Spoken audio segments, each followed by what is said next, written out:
Hello, I wanted to share some of my thoughts on the Jacob study. The thing that stood out to me most in this study is the relationships, specifically the relationship between Laban and Jacob. I think it has some real applicability to situations we're facing right now. Jacob worked for Laban for 20 years. 14 of those years, he was basically an indentured servant. And in that time, Laban cheated him at every turn, every opportunity he got. He switched Leah for Rachel. He took animals he promised to Jacob and then hoofed it 3 days away before his deception could be discovered. So he was not only a cheat, he was a chicken. But at every turn, Laban betrayed the relationship between the two. And the whole time, he profited from what Jacob was doing, from the work of Jacob's hand. But it's Jacob's response in this that really, really captures my heart. Jacob exercised great humility and integrity. Now, I want to clarify something here. Humility is not passively complying with someone that is using and abusing you. Real humility that Jacob displayed was to acknowledge Laban as being made in the image of God, whether he reflected it or not. Laban valued Jacob for what he could get out of Jacob, how he could use Jacob.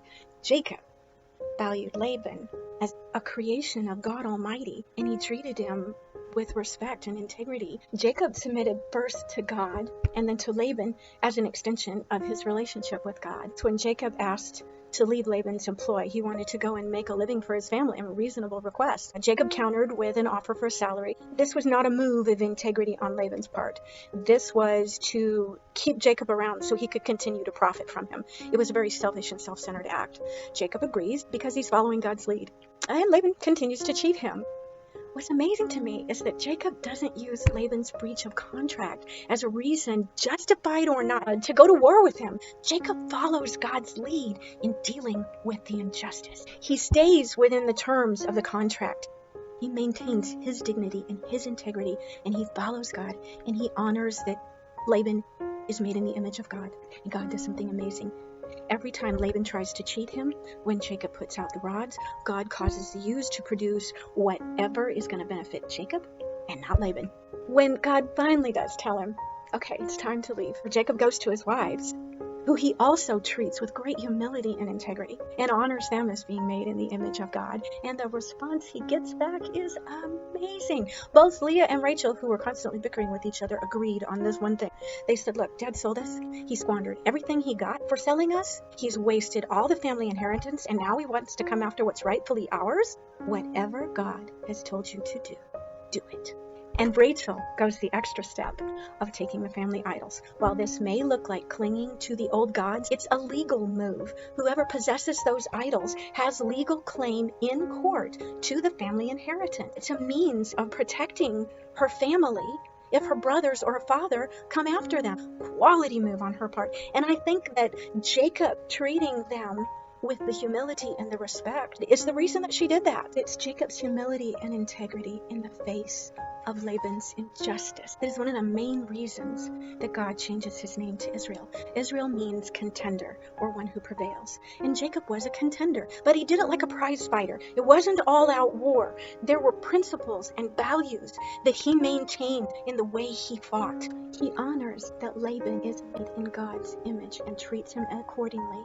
And as a result, God is able to bless, protect, and prosper him in ways that would have been impossible otherwise. Because of this, when Laban confronts him about leaving without asking permission, Jacob looks at him and says, look, let's be honest. Had I done it your way, you would have made me walk away with nothing.